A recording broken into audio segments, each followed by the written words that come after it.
Naku po mga kababayan, ikakagulat niyo po itong isiniwalat ni Ka Eric mga kababayan. Naku po, totoo kaya ito mga kababayan? Sabi niya dito, mga iskandalo ni Marcos Jr. at Lisa patuloy na sumasabog. Epekto sa bansa, negatibo. Ayan mga kababayan, pakinggan niyo po itong pahayag ni Ka Eric na talaga namang ikakagulat niyo ito. Kikilabutan ka dito mga kababayan sa kanyang pahayag. Ito na po. Hello mga kababayan, magandang araw sa ating lahat. Isa na namang episode ng video analysis at video talakayan ang ating ihahatid po sa inyo. Maraming salamat sa inyong patuloy na pagsuporta at pagsubaybay sa ating Ka Eric Celis YouTube channel. At ganoon din po sa ating Ka Eric Jeff Celis Facebook Live na patuloy po ninyo minsan na naaabutan o kaya man ay inyo namang nasusundan ang ating Facebook account na Ka Eric Jeff Celis. Utang na loob ko po sa inyo at ng aking pamilya ang inyong kabutihang loob na panatilihin ang pagsuporta, pagtangkilik, pag-promote at pag-campaign na lumakas at lumawak ang ating Ka Eric Celis YouTube channel at nang dumami din po ang ating followers sa ating Ka Eric Jeff Celis Facebook account. At kung ano man po ang naitulong ninyo ay pasasalamatan po namin yan in prayers and in solidarity. At sa mga nagtatanong kung paano kayo makakapagpatuloy na makapagsuporta sa ating advocacy campaign ng Bangon Sambayanan People's Movement, ang atin pong ginagamit na GCash line dyan para sa support and coordination ay ang GCash line number 0916-308-7710. Uulitin ko po ha, 0916-308-7710. Ruhilda Celis po ang pangalan, kay Langging po yan, at yan na rin po ang ating pangsuporta sa mga advocacy programs ng Bangon Sambayanan People's Movement laban sa korupsyon, pandarambong, at pagsusulong ng mabuting pamamahala na agenda. Sa puntong ito ay magbibigay po tayo ng pagpapaliwanag hinggil sa hindi maganda, napaka-iskandaluso na kinasasangkutan ni Marcos Jr. at ng kanyang asawa na kumakalat sa social media at pilit naman na sinusupil na huwag magtuloy-tuloy ang pag-expose nitong isang vlogger sa Amerika na nagngangalang Dean Chase na it appears ay kabarkada nila Maharlika. Kilala naman po natin si Miss Maharlika na isa ito sa mga kritiko na humahataw kay Marcos Jr., kay Lisa Araneta, at sa mga nangyayari sa Pilipinas. So itong Den Chase at sila Maharlika may mga inexpose. Hindi ko na po i-detalye pero it's something about sex scandal and sex videos. No? Sabi ko nga nang marinig ko at napansin ko ito, wow, nakiuso na rin si Marcos at si Lisa sa maraming mga sex scandal and sex videos. Pero hindi lang po ganun ang implikasyon nito. Mas mabigat at seryoso po ito, bagamat hindi ko i-detalye yung kung ano po yung sinasabi doon sa sex scandal, sex video. Tatlong bagay lang po nakita ko doon. Una, ang akusasyon ay nag-hire ng male prostitutes. Sila Lisa Araneta at Marcos Jr. o mga tinatawag na escorts. At ang isa ay nagkakahalaga di umano ng $40,000 o equivalent to 2.4 million pesos. At mayroong ipinakita na parang nag-i-interview itong si Dean Chase tungkol sa ganong escort service na suki na pala ito. Di umano nila Marcos, nila Lisa at nila Paulo Tantoco yung namayapa o namatay na allegedly ay dahil sa drug overdose sa Amerika noong nakaraang taon na kinasasangkutan din ni Lisa Araneta na mga iskandalo. So, malaking problema yan kung totoo. At malaking problema din kung hindi magpapaliwanag si Ginoong Marcos, di po ba? Sapagkat ang kanyang representation, whenever siya ay mayroon pong travel o mga konferensyang pang-international, o pagpupulong na kasama ang ibang mga world leaders, bit-bit po niya ang imahe ng Republika ng Pilipinas. Hindi lamang ng Office of the Philippine President, kundi pati na po ang Republika ng Pilipinas. Kung may ganitong mga kumakalat na iskandalo na nag-hire kayo ng mga male prostitutes, ayon dito sa iskandalosong pagbubunyag nila Miss Maharlika at nila Dean Chase, bakit hindi magpaliwanag ang Malacanang o si Marcos mismo kung totoo ito o hindi? At kung hindi ito totoo, di kasuhan at habulin sila Miss Maharlika at sila Dean Chase para maibangon ang puri ninyo kung totoo na hindi ito tama at wala ito sa anumang hibla ng katotohanan. Mantakin nyo, inaakusa kayo na per male prostitute or male escort is $40,000. Ilan ba ang hinahire nyo? Makailang beses na ba ito? Kung totoo ito. Kasi wala po akong direct information hinggil dito. Kaya china-challenge sila ngayon itong vlogger na si Dean Chase at sila Miss Maharlika. China-challenge nila si Ginoong Marcos at itong si Lisa Araneta, ang asawa ni Marcos Jr., na magsampa ng kaso at gawin ang mga hakbang na legal kung sa tingin nila ay hindi totoo itong mga videos, itong viral materials na ito of allegedly drugs, groupie scandal, and sex group scandal. So yun po, no? Sapagkat hindi pribadong tao si Ginoong Marcos. Bagamat ang asawa niya is not a public official officially, pero sakop na rin po siya ng tinatawag na first family dahil sila ang nagre-represent ng pamilya ng Pangulo ng bansa. So ang officiality of their personality ay kaakibat na rin ng opisina ng Pangulo dahil dugtong sila sa persona ni Marcos Jr. So kailangan magpaliwanag din si Lisa Araneta. So ang issue dito ay iskandalo na nadadamay po ang integridad at imahen ng ating Republika ng Pilipinas.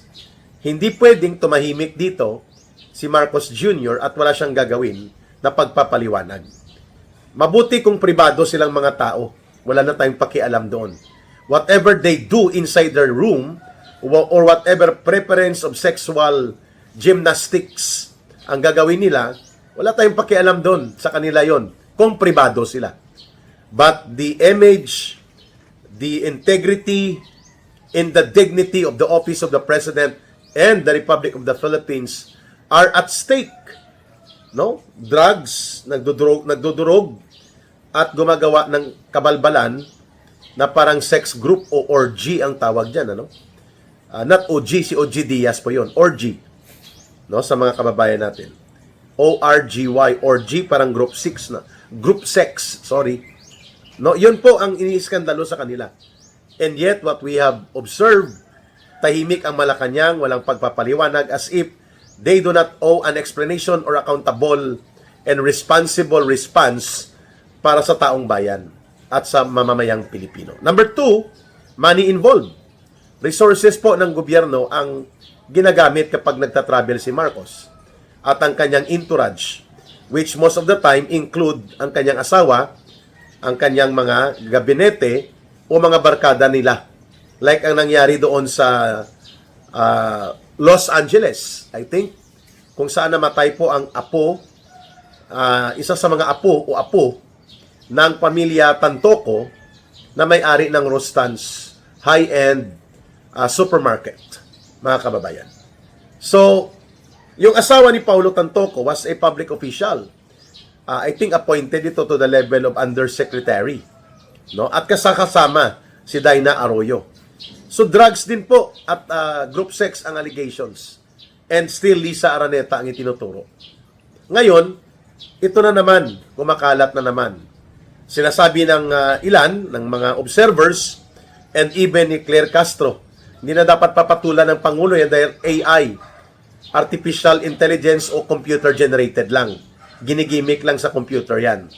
Ang tanong, bakit hindi kayo nagpapaliwanag ng maayos? Pangalawa, bakit hindi kayo gumagawa ng hakbang legal upang papanagutin kung hindi totoo itong ginagawa nila Maharlika at nila Dean Chase? At pangatlo, bakit hindi nyo ipagtanggol ang dangal integridad at imahe ng bansang Pilipinas sa inyong pagkakadawit dito sa napakabastos at balasubas na uri ng skandalo na ito?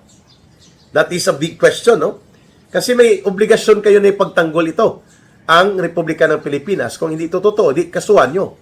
Habulin nyo sa kamay ng batas itong sila Ding Chase at sila Maharlika if they are even challenging you to do it para daw ilahad sa korte ang katotohanan. O di, kung matapang ang challenge nila Maharlika at nila Ding Chase laban kay Marcos at kina Lisa Araneta, eh mukhang may pinanghahawakan, di po ba? Dahil handa silang ilantad, di umano, ang kanilang ebidensya kapag nagsampa ng kaso sa Amerika o saan man sila Marcos kung dito man sa Pilipinas. But I think sa Amerika mo pupuntahan yan at magkakaroon doon ng paglilitis kung aakyat ang kaso sa korte. And Maharlika and Ding Chase are challenging Marcos to do it so that they can prove na tama ang kanilang ipinapakalat ngayon at ibinubunyag na sex scandal, group sex, and mga pag-hire ng male prostitutes nila Marcos at nila Lisa. Third point, mga kababayan. Paulit-ulit ang ganitong skandalo eh. At ang nadadamay, ang nasisira at nagiging putik ang kinalalabasan ng ating international standing dahil sa mga skandalong ito, drug addiction ng presidente, group sex, may mga namamatay pag magkakaroon ng group sex at group drug abuse, ay ang Pilipinas, hindi lang po ang pagkatao nila Marcos.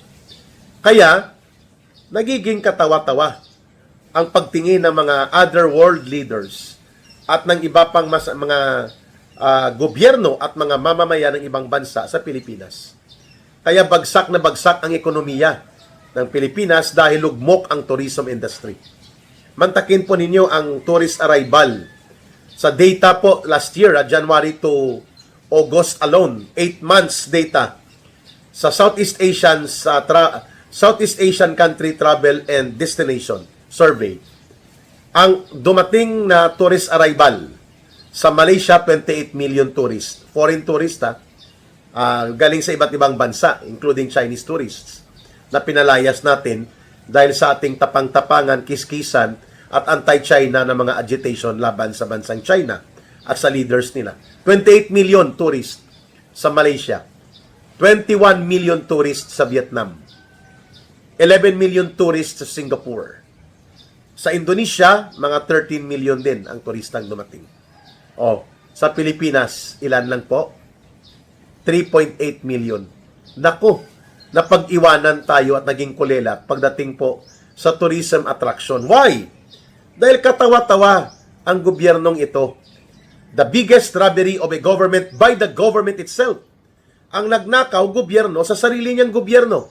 Sa flood control scandal alone, 1.4 trillion pesos ang itinuturo ng mga testimonya na minastermind ni Marcos at nila Romualdez kung bakit nawala at nakulimbat ang 1.4 trillion pesos. And we're talking only about the flood control projects. So, anong tawag sa gobyerno ng Pilipinas? Di ba balasubas, kulukoy, tarantado? Idadagdag mo pa itong mga iskandalo ng drug addiction that no less than his own sister, Senator Amy Marcos, ang nagsasabi na ginawa ng party drug den. At ganon din po parang tuloy-tuloy na nagdodroga ang presidente in a public speech made by his own sister.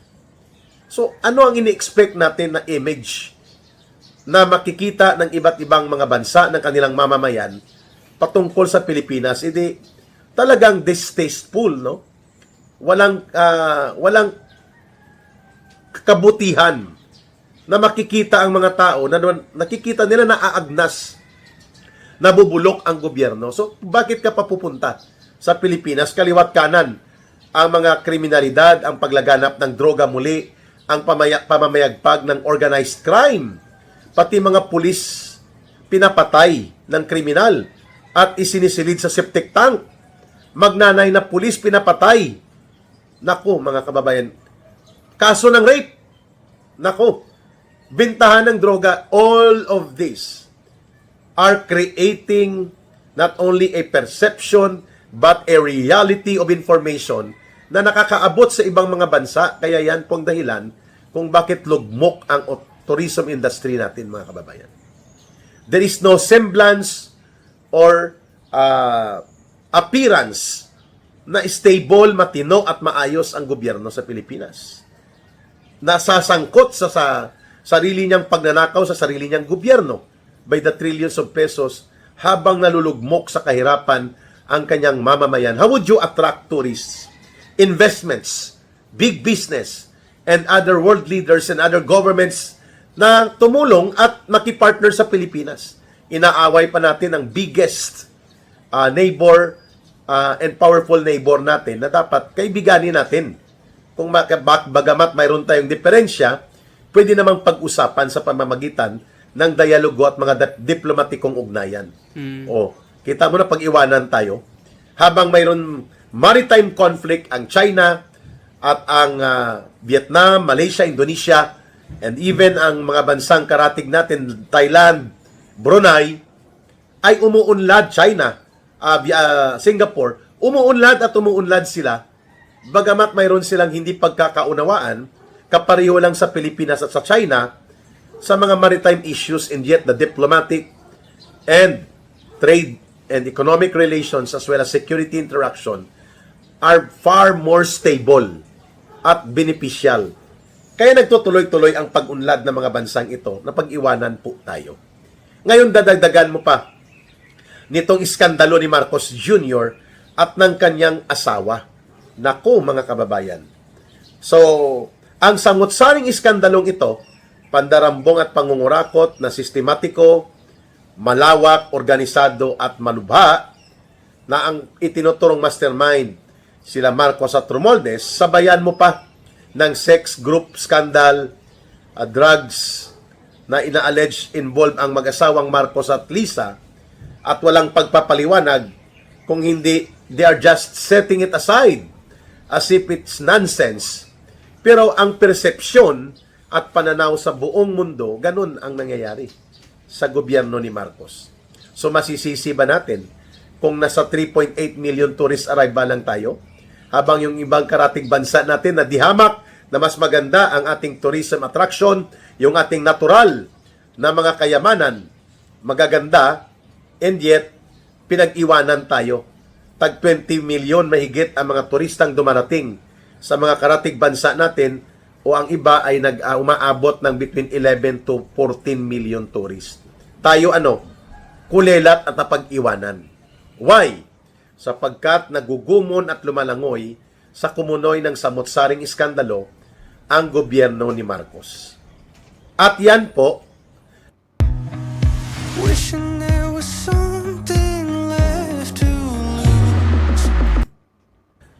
ang persepsyon at pananaw kung tumutugma sa realidad at kalagayan at mga pangyayari, mas malubha ang epekto niyan ng pagtingin sa iyo ng kapwa mo gobyerno o ng ibang bansa na supposedly magiging partner mo para sa mga negosyo, mga ugnayan sa trade and economic partnership, and even sa pag-promote ng tourism industry na pwede pong tumulong na lumago ang lokal na ekonomiya natin.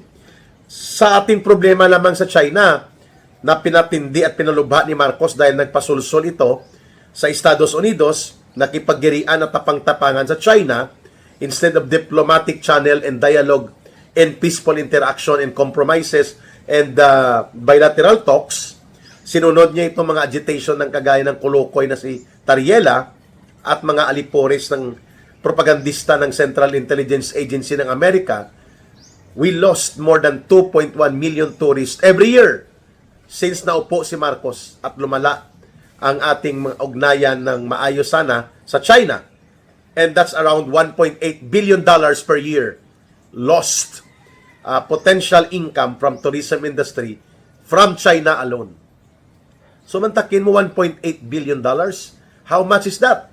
That's more than how much? 100 billion pesos. Ang supposedly kita ng bansang Pilipinas.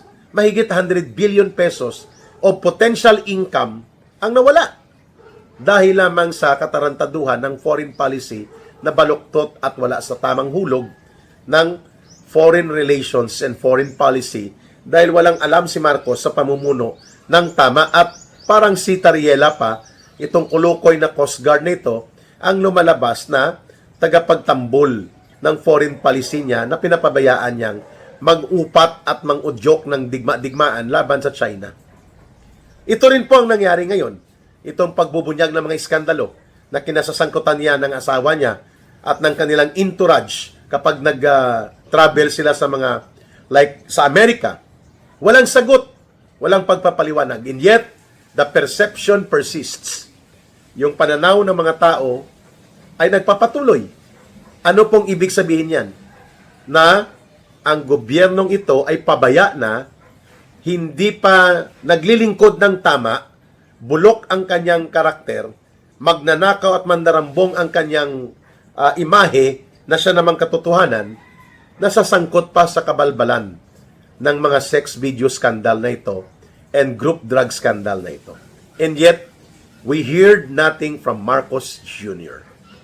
Yan ang sisirit na panibagong challenge sa Pilipinas dahil palugmok ng palugmok ang tourism industry na pag-iwanan tayo ng mga bansang karatig natin, we're losing billions of dollars of potential tourism-related income and ang negosyo at mga investments umaalis sa Pilipinas dahil ang pagtingin nila kay Marcos bulok at hindi tama ang pamumuno sa gobyernong ito at kaya delikado ang mamuhunan sa Pilipinas.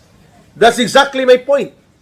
Na kapag tumahimik at ibinaliwala lang ito nila Marcos, ang ganitong kalala na iskandalo at wala silang gagawing hakbang na ito ay patunayang mali at habulin sa batas ang papanagutin kung hindi ito totoo, people are now looking at this and even the world stage, the international community, na siguro totoo yan kasi wala siyang paliwanag. So, anong epekto? Aatras po ang pagtitiwala ng mga investors at negosyo, lalo ang pagdausdos ng ekonomiya, at lalo pa pong aatras ang tourism arrival sa Pilipinas or tourist arrival sa Pilipinas sapagkat ito po ay nakasandig sa persepsyong tama na maayos, matino, matuwid at mapayapa ang lugar at kaaya-aya para sa pagbisita. Mga kababayan, abangan nyo po ang susunod pang mga video analysis at video talakayan ni Ka Eric. At salamat sa inyong pagsuporta at pagsubaybay. Please like, share, and promote our videos. Malaking tulong na rin po yan para sa ating pagsusulong, hindi lamang ng advocacy campaign, kundi pati na rin po sa pagpapatatag ng kamulatan, pag-unawa at kamalayan ng mamamayang Pilipino sa nagaganap sa ating bansa. Ang pagsagot ni Marcos ng tama, totoo sa mga issue na ito, lalo na itong iskandalo ngayon na itinuturo na involved sila sa kabalbalan sa group sex, group drugs abuse, ay pananagutan niya na dapat gawin sa taong bayan. Dahil yan ang kanyang tungkulin na sinumpaan. Well, what can you expect for Marcos? Ayaw nga niyang harapin ang pananagutang kriminal na siya at ang kanyang pinsan ang itinuturo ngayon at alam naman ng tao na totoo bilang mastermind sa pinakamalaking krimen ng pandarambong sa kasaysayan ng ating bansa, next to his father, sa kay diktador na si Marcos Sr. Magbabalik po ang iba pang mga talakayan natin sa next episodes ng ating video analysis at video talakayan with Ka Eric. Mahalin po natin ang bansang Pilipinas, walang ibang magmamahal ito, kundi tayo ring mga Pilipino. Para sa Diyos at sa Pilipinas nating mahal, may God bless everyone and may Allah will be with those who are Muslim, brothers and sisters. Maraming salamat. Bye for now. Ito po si Ka Eric. Ayun mga kababayan, ano ang masasabi nyo dito sa pahayag po ni Ka Eric, no? So mag-comment kayo, mag-like at mag-subscribe. Subscribe nyo din po si Ka Eric Sales mga kababayan kung gusto nyo pang makinig ng kanyang mga video analysis, video talakayan. So ayan. So maraming salamat po sa inyong lahat mga kababayan.